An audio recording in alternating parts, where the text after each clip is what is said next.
Hey nerds. I'm gonna talk about episode 9 of Luke Cage entitled DWYCK or Do What You Can Kid, which is named after a song from 1992. It's a rap song. Link in the description. I think that I wasn't completely wrong about Luke Cage being benched. Im- he is important for this episode. Obviously, he does him and uh, Night Nurse, uh, as I hope she'll get the alias soon, uh, are trying to figure out how to you know get him the help he needs. And before that, him having a very realistic. I hate using the word realistic because, of course, realism is the main point of uh, adapting things to live action. Uh, the the cop cam that shows Luke Cage disarming two cops violently after they try to arrest him, even though he's wanted for murder and is walking around as a fugitive. So now he's Luke Cage a fugitive and Carl Lucas the fugitive, which is really funny. So Diamondback really killed in this episode. He killed like 5 or 6 people, I think, most of them being crime bosses, which is really cool in terms of showing his ferocity. Diamondback and his whole crew took up the other kind of half of the episode. And I was wrong about them not showing what happened to Luke Cage until, another episode or toward the end. But I do like that they just kind of actually, the cold open, which we don't get a lot of in this show, actually, before it cuts to the intro, we find out what happens with Luke, which is nice. But he is kind of benched, like I said, trying to get help. And, again, they kind of seemingly kill him in this episode. Well, I shouldn't say seemingly kill, he flatlined. But given that he flatlined, I think that maybe his healing factor, because he does have one, I think.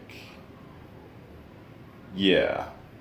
I mean, at least that's what they're kind of insinuating, even though they're like, his power is what's doing it, but it's more than just his skin is bulletproof. And they kind of explain his powers, which is really cool in a scientific way, even though they still don't know what that last variable is in terms of what makes Luke Cage special, and that this experiment worked on him and no one else, other than that whole temperature thing. We established that the doctor who worked on Luke Cage, even though they're looking for him for help, can't be completely trusted. And Luke, I guess he's not as hard as maybe Batman or someone was like, my one rule. But he doesn't kill people. But he's like, if you have to kill this guy to keep that data out of the hands of someone who, might be compromised and, would sell it or whatnot, you know, kill him if that's the only way. And I think that's decidedly a very mature thing for him to do and not get caught up in, his not killing ethics to say, don't kill because sometimes you need to kill to get the job done. Who knows? If he had been able to talk to Cottonmouth, maybe it would have escalated to the point where he actually did kill him out of rage. Highly doubt it, but whatever. We also found out that Black Mariah actually lied to everyone who wasn't Shade, because Shade's helped her, about Luke Cage killing Cottonmouth. And considering Cottonmouth is missing, it's kind of like, well, sorry, Cottonmouth. Luke Cage is missing, and Diamondback was way more interested in trying to kill him than talk to him about what maybe happened to Cottonmouth. It's kind of like, well, we'll just go with that, especially since everyone knows that Luke Cage kind of hated Cottonmouth, especially with the whole Pops thing. So yeah, he definitely has a motive.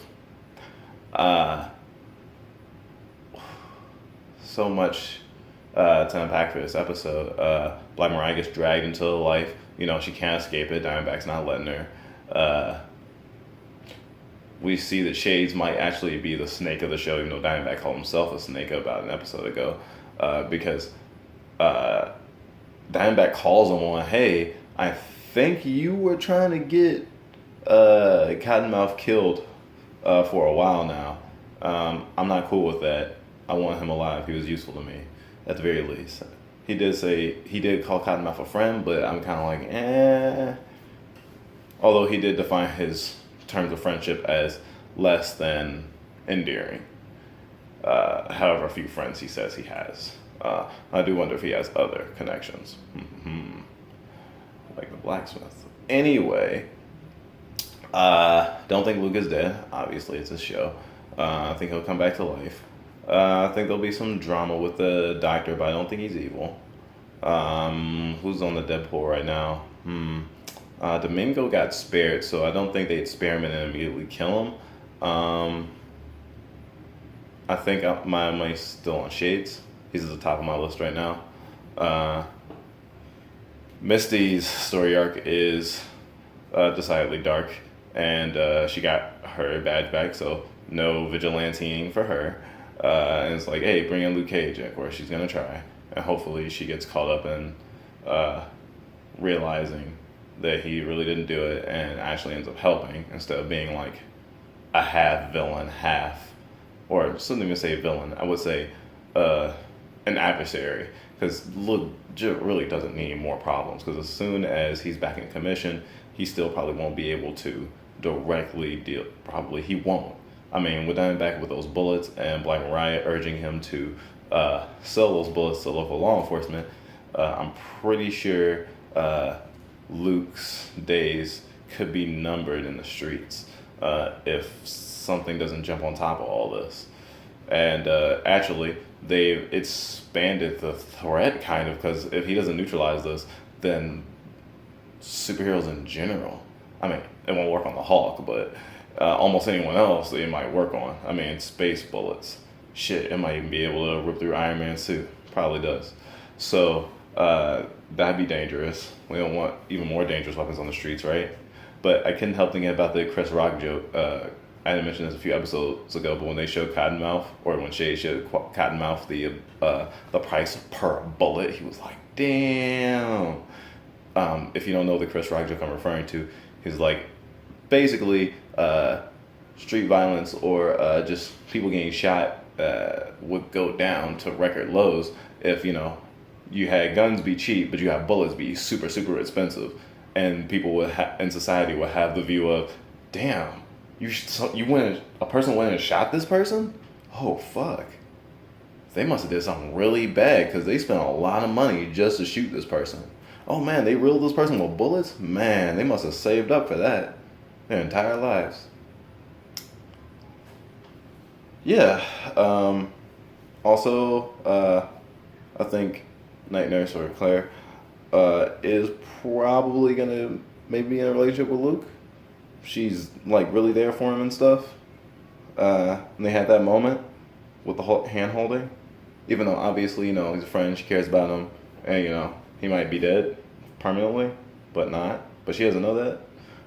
I think it was a really touching moment, and I think it was very fitting that they're like the thing of, I can't take anymore. You need to pull me out. Their signal for that was the Black Power fist. It was hilarious. I think it's also worth it to note that Misty, Claire, and Luke have afros in the comic book, at least the old school one. I think that's pretty much it. Keep watching Luke Cage, nerds. I'm loving it.